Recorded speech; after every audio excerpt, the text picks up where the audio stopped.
নমস্কার। ঋক প্রকাশনীর বিনম্র প্রণাম।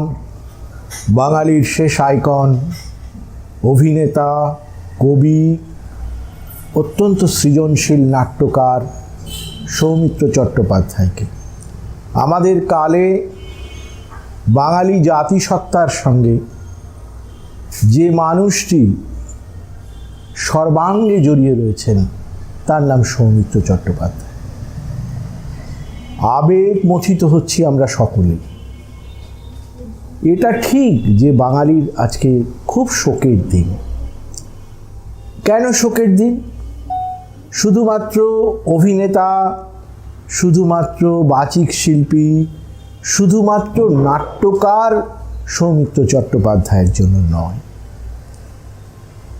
তার চেয়েও বেশি যে বাঙালির যে জাতিসত্তা, বাঙালির যে সৃজনশীলতা, তার একটা ফলিত রূপ আমরা সৌমিত্র চট্টোপাধ্যায়ের মধ্যে দেখতে পেয়েছিলাম। আমরা নবজাগৃতির কথা শুনেছি, নবজাগরণের কথা শুনেছি, সেই মহীরুহ পুরুষদের সঙ্গে আমাদের দেখা হয়। কিন্তু বাংলা চলচ্চিত্রের নবজাগরণ হয়েছিল সত্যজিৎ রায়কে ঘিরে। সত্যজিৎ রায় একবার এক বিদেশি টেলিভিশনের সাক্ষাৎকারে বলেছিলেন, উই হ্যাভ ব্যাড অডিয়েন্স, অর্থাৎ সিনেমা দেখার মতন দর্শক আমাদের দেশে এখনো তৈরি হয়নি। সত্যজিৎ রায় শুধুমাত্র বাংলা সিনেমার বিনির্মাণ ঘটালেন না, সত্যজিৎ রায় বাঙালিকে শেখালেন যে কী ধরনের সিনেমা, কী ধরনের চলচ্চিত্র শিখতে হয়, দেখতে হয়, যার সঙ্গে আন্তর্জাতিক মানদণ্ডে বাঙালি সৃজনের এই নতুন শাখাটি তার সাযুজ্য, তার সম্পৃক্ততা তৈরি করতে পারে। পথের পাঁচালীর পর তিনি বিভূতিভূষণের অপরাজিতকে ভেঙে অপুর সংসার করলেন।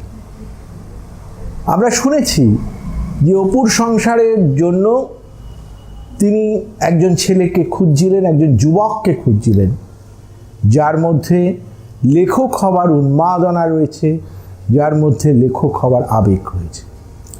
অপুর সংসার যারা আমরা লেখালেখি শুরু করেছিলাম সেই সময়, আমাদের জীবনযাপনের সঙ্গে অপু যেন একাত্ম হয়ে গেছিল।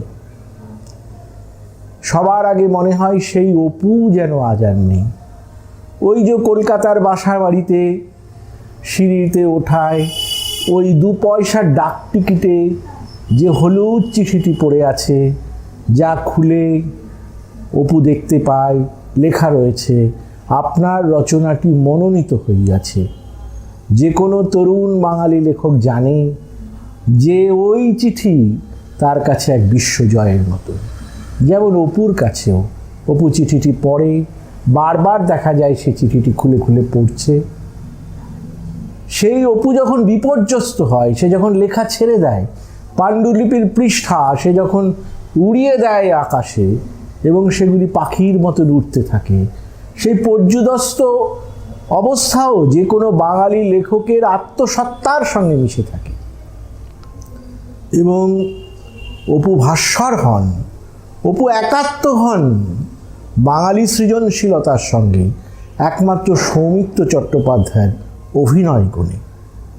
সত্যজিৎ রায় তাকে ডেকে এনেছিলেন। সত্যজিৎ রায়ের নির্দেশনার ধরন ছিল, তিনি খুব বেশি ডিকটেশন দিতেন না। তিনি যে অভিনেতা, তাকে অনেক বেশি স্বাধীনতা দিতেন।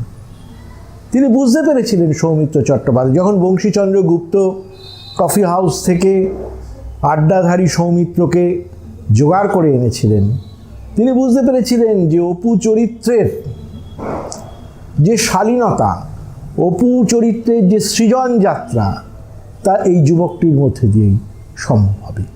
তারপর দীর্ঘ পথ তারা অভিনয় করেছে। আমি এটাকে চলচ্চিত্রের নবজাগরণ এই কারণে বলবো, ভেবে দেখুন, এখন তো সিনেমা হলে সিনেমা দেখা বন্ধ হয়ে গেছে, প্রেক্ষাগৃহগুলি সব বন্ধ, এখনও মাল্টিপ্লেক্স হয়েছে, সে যুগে আমরা যখন বালক আস্তে আস্তে কিশোর হয়েছি, ছিল উত্তরা পূরবী উজ্জ্বলা, ছিল অনেক এরকম সমস্ত সিনেমা হল। সেখানে ম্যাটিনি শো হতো, 3টে 6টার ম্যাটিনি শো। তখন ম্যাটিনি শোয়ে একজন ম্যাটিনি আইডল ছিলেন উত্তম কুমার। সত্যজিৎ রায় এতখানি বুদ্ধিমান ছিলেন, তিনি কিন্তু উত্তম কুমারকে তার জায়গায় স্বীকৃতি দিয়েছেন, যদিও বলেছেন যে আমাদের দর্শকদের অভিরুচি তৈরি হতে তাদের অনেক বেশি পরিণত সিনেমা দেখা দরকার। সমান্তরালভাবে উত্তম কুমার ম্যাটিনি আইডল হয়ে উঠেছেন, তাকে ব্যবহার করেছেন সত্যজিৎ রায় নায়ক সিনেমায়। আর বুদ্ধিদীপ্ত অভিনয়ের ক্ষেত্রে সৌমিত্র চট্টোপাধ্যায় ক্রমশ তার উন্মোচন ঘটিয়েছেন। সৌমিত্র চট্টোপাধ্যায়ের সাক্ষাৎকার থেকেই আমি জানতে পেরেছিলাম সত্যজিৎ রায়ের প্রথম যে ফেলুদার আবির্ভাব, সেই প্রথম ফেলুদার আবির্ভাবে সত্যজিৎ রায় যে চরিত্র চিত্রণটা করেছিলেন, যে স্কেচটা করেছিলেন, তার সঙ্গে সত্যজিৎ রায়ের নিজের হাইট, নিজের বুদ্ধিমত্তা, নিজের মগজাস্ত্রেও সমস্ত কিছু মিলে গেছিল। পরবর্তীকালে বাদশাহী আংটির পর থেকে তিনি যখন পরপর রহস্য উপন্যাসে তিনি ফেলু মিত্তিরকে নিয়ে এলেন, তখন সৌমিত্র চট্টোপাধ্যায় এবং ফেলু মিত্র একাঙ্গী হয়ে গেল। আমাদের এখন যখনই ফেলুদার কথা মনে পড়ে, তখনই আমরা অন্য কাউকে আনতে পারি না, আমরা সৌমিত্র চট্টোপাধ্যায়কেও আনি। আমি বললাম যে বাঙালির আজকে গভীর শোকের দিন, তারও একটা কারণ আছে। বাঙালি বাংলা ভাষাটা সঠিকভাবে বলতে ভুলে গেছে। সৌমিত্র চট্টোপাধ্যায়ের অসাধারণ উচ্চারণ, তার স্বরক্ষেপণ, বাংলা শব্দগুলির মেধহীন ব্যবহার আমাদের শিখিয়েছে কিভাবে বাংলা ভাষাটা বলতে হয়, বাংলাটা কিভাবে বলতে হয়। আমরা যে এই বাঙালি জাতি, আমাদের এই বাঙালি জাতির আর কোনো পরিচয় নেই। আমাদের ভাষা ও সাহিত্যের বিকাশই হচ্ছে আমাদের একমাত্র পরিচয়। তা বিদ্যাসাগর থেকে শুরু করে রবীন্দ্রনাথ দিয়ে তার সত্যিকারের যাত্রা শুরু হয়েছিল। সত্যজিৎ রায়ের কাছে এসে আমরা দেখলাম যে চলচ্চিত্র কিভাবে একটি নতুন ভাষা নির্মাণ করতে পারে। এর আগে চলচ্চিত্র ছিল সাহিত্য নির্ভর। রবীন্দ্রনাথের নটির পুজো চলচ্চিত্রায়িত হয়েছিল, রবীন্দ্রনাথ খুশি হননি। রবীন্দ্রনাথ রথীন্দ্রনাথকে বলেছিলেন যে চলচ্চিত্রের একটি নিজস্ব ভাষা আছে এবং সত্যিকারের চলচ্চিত্রের সৃজক সেই ভাষাটা খুঁজে পেলে তবে চলচ্চিত্রের একটা সমান্তরাল যাত্রা শুরু হবে, হয়তো সেটা সাহিত্যের থেকেও বেশি অগ্রবর্তী হবে।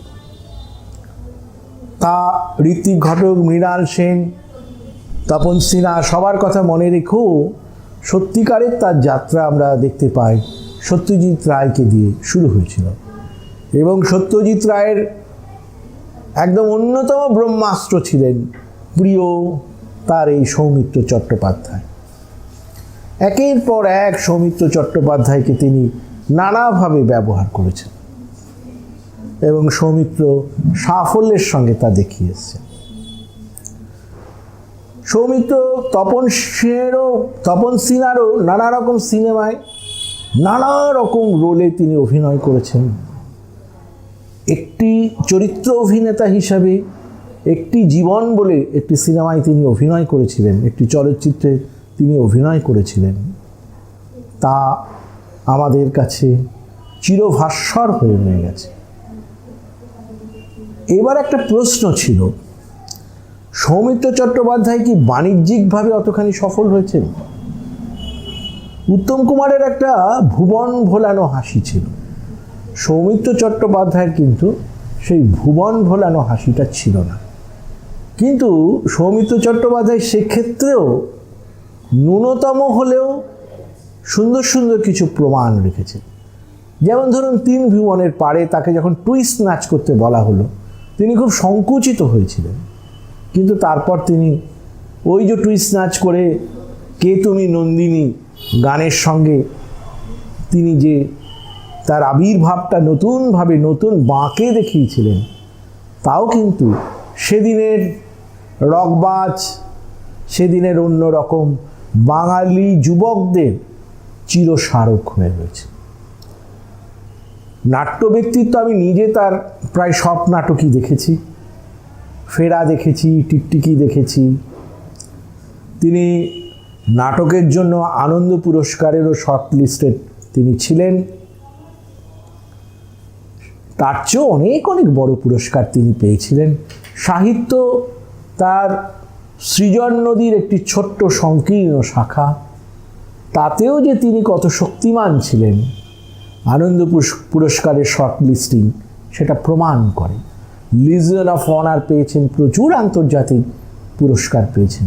তবে শুধু পুরস্কার নয়, দাদা সাহেব ফালকে, তাকে প্রায় প্রসেনজিৎ চট্টোপাধ্যায় অনেক অনুরোধ উপরোধ করে দাদা সাহেব ফালকে তিনি গ্রহণ করেছিলেন। অর্থাৎ পুরস্কার বিনম্র হয় এমন একজনের কাছে। তাই তিনি আইকন এই কারণে বাংলা ভাষার ব্যবহার, বাংলা সাহিত্যের যে মননের দিক, তা আমাদের হৃদয়ে মথিত করতে আর কেউ রইলেন না। এবং আমার মনে হয় না যেমনভাবে উত্তম কুমারের মতন ম্যাটিনি আইডল আর ফিরে আসবে না, যেমনভাবে সত্যজিৎ রায়ের মতন বরেণ্য চলচ্চিত্র পরিচালক ফিরে আসবে না, তেমনি সৌমিত্র চট্টোপাধ্যায়ের মতন বাঙালির মননে চিরজীবী হওয়ার মতন অভিনেতা আর ফিরে আসবেন না। আমি নাটকের কথা বলছিলাম, আমি ফেরা দেখেছি, টিকটিকি দেখেছি। কৌশিক সেনের সাথে টিকটিকিতে অসাধারণ অভিনয়। উত্তর কলকাতার লুপ্ত জমিদারির যে এক অহং এবং শ্লাঘার প্রতিমূর্তি, সেই চরিত্রে অসাধারণ অভিনয় করেছিলেন সৌমিত্র চট্টোপাধ্যায়। এবং একটি বিদেশি গল্প বা নাটকের ছায়া অবলম্বনে টিকটিকি লেখা। ফেরাও তিনি মঞ্চ সফল অভিনয় করেছেন, সেটিও তার নিজেরই লেখা। এবং বিদেশি ভাষা থেকে তিনি যখন গ্রহণ করতেন তখন সেটা যেন পুনর্নির্মাণ হতো, যেন বিনির্মিত হতো। এবং একটা সময় যখন থিয়েটারের যুগ ছিল, উত্তর কলকাতায় সেই সময় আমি সৌমিত্রবাবুর অভিনয় দেখেছি, বিশ্বরূপাতে দেখেছি। এবং তখন আমি দেখতাম যে আমার বউ আমার সঙ্গে ফেরা দেখতে গেছিলেন, তাকে আমি বলেছিলাম খুব সেজেগুজে যেও, কিন্তু এই যেন একদম বিয়ে বাড়িতে যাওয়ার মতো। এবং ও দেখতে পেয়েছিল যে খুব সুন্দর সেজে গুজে সবাই এসছে এবং হলে ঢোকার আগে আতর ছড়িয়ে দেওয়া হচ্ছে গোলাপ ফুল। সেই থিয়েটার সংস্কৃতিটাও আমাদের বাঙালি জীবন থেকে হারিয়ে গেল। বাঙালির আড্ডা কি সত্যি মননশীলতার পরিচয়? কফি হাউসে আড্ডাধারী, সেই উল্লেখযোগ্য আড্ডাধারীর মধ্যে ছিলেন সৌমিত্র চট্টোপাধ্যায়, অপর্ণা সেন, শীর্ষেন্দু মুখোপাধ্যায়, শুভেন্দু প্রমুখ। তাদের আড্ডা অনেক সৃজনশীলতার জন্ম দিয়েছে কিনা আমি প্রত্যক্ষভাবে জানি না। যে কোনো আড্ডায় যেটা হয় সেটা হয় বেশিরভাগ হয় পরনিন্দা, পরচর্চা। সত্যজিৎ রায় নিজে একদম শেষের দিকে যে সিনেমাটা করেছিলেন আগন্তুক, সেখানে তিনি বাঙালির আড্ডাকে একটু স্যাটায়ার করেছেন। যে আড্ডায় সফোক্লিস, যে আড্ডায় অ্যারিস্টোফেনের মতন বিদগ্ধ নাট্যকার পণ্ডিতেরা থাকে, যে আড্ডা সমৃদ্ধ করে, ঋদ্ধ করে সমকালীন সাহিত্যকে, সমকালীন ভাবনাকে, সেই আড্ডা কি বাঙালির ছিল? আমি জানি না। কিন্তু কফি হাউসে যে মানুষগুলির আড্ডা দিত, সেই মানুষগুলি তাদের স্ব ক্ষেত্রে এতখানি ঔজ্জ্বল্য প্রকাশিত হয়েছিল যে মনে হয় কোনো এক কালে বাঙালির আড্ডার মধ্যে সেই বৈদগ্ধ্য ছিল। যে আড্ডা আমরা শুনেছি বুদ্ধদেব বসু দিতেন, যে আড্ডা সুধীন্দ্রনাথ দত্ত দিতেন, যে আড্ডা বিষ্ণুদে দিতেন, পরের দিকে খালাসিটোলার মতন জায়গায় যে আড্ডাধারীর মধ্যে আমরা কমল মজুমদারকে পাই, সেই আড্ডাও ক্রমশ বিলীন হয়ে গেল। কেন সৌমিত্র চট্টোপাধ্যায় একটি পূর্ণ জাতিসত্তার সঙ্গে মিশে আছেন, যে জাতিসত্তার মধ্যে এক অসম্ভব সৃজনশীলতা ছিল, ধীরে ধীরে তা একেবারে একটা ভরন্ত নদী যেমনভাবে শুকিয়ে আসে, শীর্ণ হয়ে আসে, আমাদের আজকে সেই অবস্থা ছিল।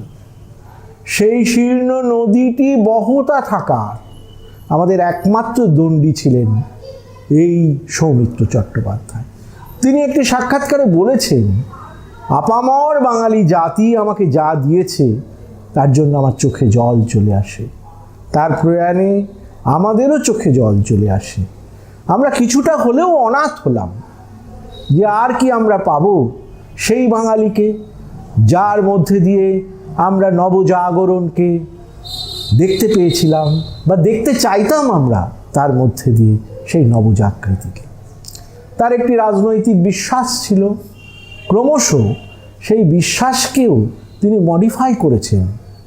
ওপরে বোঝা যায়নি, অন্তরে অন্তরে তিনি সেখানেও নিরপেক্ষতা আনার চেষ্টা করেছেন, যা মানুষের, যা একজন মহৎ মানুষের হয়ে থাকে। এক মহৎ মানুষ তার জীবন থেকে শিক্ষা নেয়, যে জায়গা থেকে তার শুরু হয় তার চলিষ্ণুতা দিয়ে, তার কুপমণ্ডুকতাকে ছাড়িয়ে সে আস্তে আস্তে নিজেকে নানা আলো ফেলে নিজেকে একটা পূর্ণ মানুষের পথে যাত্রা করে। তা আমরা এই সৌমিত্র চট্টোপাধ্যায়ের মধ্যে দিয়ে আমরা দেখতে পেয়েছি। একসময় তারা একটি পত্রিকা করতেন, সৌমিত্র চট্টোপাধ্যায় এবং নির্মাল্য আচার্য সম্পাদিত এক্ষণ পত্রিকা। আমি যখন তরুণ লেখক আস্তে আস্তে বড় হচ্ছি, এক্ষণে লেখার খুব স্বাদ ছিল, কিন্তু এমনই অভিজাত পত্রিকা, এমনই তার বিষয়ের গভীরতা এবং প্রাজ্ঞতা, কখনো লেখা পাঠাতে সাহস অর্জন করতে পারিনি। চতুরঙ্গতে লিখেছি, কিন্তু কখনো এক্ষণে লেখা পাঠাতে সাহস করিনি। আমি একবার সমাগত মধুমাস বলে একটি উপন্যাস আমি লিখেছিলাম মদনমোহন তৎকলঙ্কারকে নিয়ে। মদনমোহন চট্টোপাধ্যায় সৌমিত্র চট্টোপাধ্যায়ের আত্মীয়দের মধ্যে পড়েন, সেই কারণে আমি সমাগত মধুমাস প্রথম খণ্ডটি তাকে পাঠিয়েছিলাম। পাঠানোর কয়েকদিন পর তাকে আমি ফোন করি। আমি ভেবেছিলাম উনি প্রচণ্ড বিরক্ত হবেন, হয়তো টেলিফোন ধরবেনই না। আশ্চর্য হয়ে দেখলাম ওপাশ থেকে কণ্ঠ ভেসে এলো। আমি তাকে যখন বললাম বইটির নাম, তিনি বললেন, জানি সমাগত মধুমাস আমার বাড়িতে এসে পৌঁছেছে, কিন্তু মুশকিল হচ্ছে আমার বাড়ির লোকের হাতে হাতে সেটি ঘুরছে, এখনও আমার হাতে সেটি পৌঁছয়নি। সেই বইটি আমার হাতে পৌঁছলে আমি পড়ব এবং আপনি আমাকে আরেকবার ফোন করলে আমি আপনাকে জানাতে পারব। আমার কাছে এটাই যথেষ্ট ছিল। আমি দ্বিতীয়বার তাকে ফোন করিনি, কারণ তিনি যে মাপের মানুষ, আমি মনে করেছিলাম আমাদের মধ্যে একটা শ্রদ্ধাজনিত দূরত্ব থাকা উচিত। তিনি যে এই কৌতূহল, তিনি যে আমার এই লেখার প্রতি তার এই দরদি মনোভাবটা দেখিয়েছিলেন, সেটি একজন নবগঠিত নবগঠমান লেখকের পক্ষে, উপন্যাসিকের পক্ষে যথেষ্ট ছিল।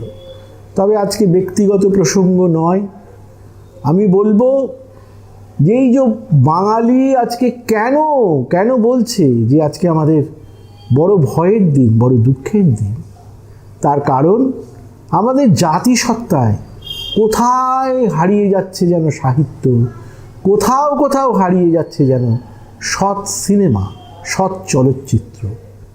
আর যতই হারিয়ে যাচ্ছে, আমরা সেই পুরনো কালের যিনি গতকাল প্রয়াত হলেন, তিনি আমাদের মধ্যে থাকবেন। কারণ তার সিনেমাগুলি, তার চলচ্চিত্রগুলি আমরা বারবার ঘুরে ফিরে দেখতে পারবো এবং আমরা বলবো আমাদের আগামী প্রজন্মের বাঙালিকে, বাঙালির আসল জাতিসত্তা কী, আমাদের বাংলা ভাষাটা কিভাবে বলতে হয়, আমাদের সাহিত্যের মধ্যে কিভাবে মননের একটা বড় অংশ রয়েছে। আমরা ফিরে যাব সেই সৌমিত্র চট্টোপাধ্যায়ের কাছে, যেখান থেকে শুরু করেছিলাম সেখান থেকে শেষ করি।